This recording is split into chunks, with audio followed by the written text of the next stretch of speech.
عمران خان اپنی ایک آنکھ کی 85% بینائی کھو چکے ہیں۔ ایک ایسا شخص جس نے لوگوں کی نظر تیز کی آج اپنی نظر کمزور کروا بیٹھا ہے۔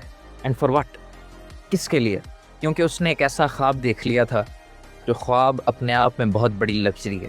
لوگوں کے بارے میں سوچنا، لوگوں کو اچھا فیوچر دینا، پاکستان کے بارے میں سوچنا، یہ بہت بڑی لگژری ہے۔ اسے کون افورڈ کر سکتا ہے؟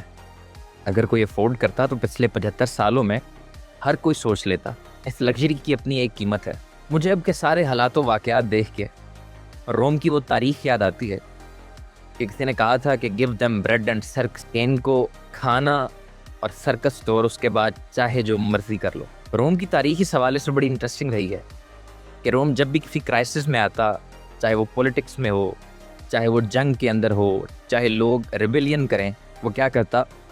کلوزیم میں گیمز کو اناؤنس کر دیتا، لوگوں کو فری کھانے دے دیتا۔ اور پنجاب کی صورتحال بھی کچھ ایسی ہی معلوم ہوتی ہے کہ ان تمام کرائسس میں جہاں پہلے ہی مہنگائی سر توڑ رہی تھی، جہاں پہلے ہی معاشی استحکام نہیں تھا، جہاں پہلے ہی سیاسی استحکام نہیں تھا، وہاں پہ ایک خان صاحب کی صحت بھی جوڑ لیں کہ جہاں ملک کا ایک سب سے مقبول لیڈر جو اپنی 85% بینائی کھو چکا ہے، دوسری طرف ہم لاہور میں بسنت کے کامیاب ہونے کے بعد اب پورے پنجاب میں بسنت منائے جانے کی تیاری ہو رہی ہے۔ اس کی مثال ویسی ہی ہے کہ تم انہیں کھانا دو، تم انہیں تفریح دو، یہ ظلم کے خلاف بات نہیں کریں گے، یہ نا انصافی کے خلاف بات نہیں کریں گے۔ بسنت کے بعد وہ جین زی جو یہ کہہ رہی تھی کہ بہت شکریہ مریم نواز لیکن ووٹ بھی عمران خان کا، اب اس جین زی کو سوچنا ہوگا کہ ویژن کٹ کے 15% رہ گیا ہے۔ تاریخ کو بھولنا نہیں چاہیے کہ کیا یہ بسنت اور اس طرح کے مواقع یہ ڈسٹریکشن تو نہیں ہے۔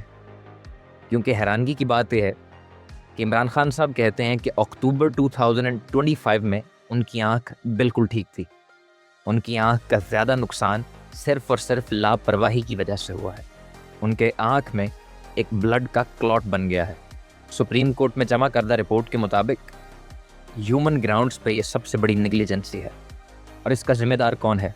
اڈیالہ جیل کی انتظامیہ یا پنجاب حکومت یا وفاقی حکومت؟ یہ سوال میں آپ پہ چھوڑ کے جا رہا ہوں کہ کیا عمران خان اس چیز کا مستحق تھا؟ ایک ایسا شخص جس نے 1992 سے لے کے اب تک پاکستان کے لیے بہت کچھ کیا، کرکٹ کے گراؤنڈ میں ورلڈ کپ جتوانا ہو، سیاست کے گراؤنڈ میں پاکستانی عوام کو شعور دینا ہو، کیونکہ آج کل تو یہ کہا جاتا ہے کہ شعور سے پیٹ نہیں بھرتا۔ جس قوم کے لیڈران پیٹ بھرنے کو شعور سے اوپر ریٹ کرتے ہوں، اس قوم کا اللہ ہی حافظ ہے۔